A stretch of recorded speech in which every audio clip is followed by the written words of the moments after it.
যারা 84% রেমিটেন্স এনে বাংলাদেশের অর্থনীতির চাকা সচল রাখে, তাদের জন্য কি করেছেন? গার্মেন্টস মালিকেরা মুখ চুপ বোঝে, মুখটা চুপ থেকে কি করতেছে, গার্মেন্টসগুলো আরএমজিগুলো বন্ধ করে চলে যাচ্ছে। আপনারা একবার চিন্তা করেছেন যে আপনারা যে ইন্ডাস্ট্রিগুলো বন্ধ করে চলে যাচ্ছেন, এই দেশের অর্থনীতির অবস্থা কি হবে? এই দেশের কর্মসংস্থানের অবস্থা কি হবে? এই শ্রমিক লিডাররা কয়েকজন মিলে এই দেশে চালাতে পারবে না? তারা একজন একটা ইন্ডাস্ট্রি করতে পারবে?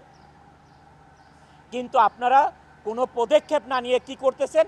আপনারা গার্মেন্টসগুলো বন্ধ করে যার যার মতো হয়দার গ্রামে চলে যাচ্ছেন, অথবা আপনার গুলশান বনানীর বাসায় বসে থাকতেছেন, অথবা বিদেশের চলে যাচ্ছেন। What is this? এটা কিন্তু আমি অনন্ত জলিল এইটা না করে আজকে আমি প্রতিবাদ জানাচ্ছি যে না, বাংলাদেশে এই আরএমজি সেক্টর থাকতে হবে, না হলে এই দেশ চলার মতন কোনো ব্যবস্থা নাই।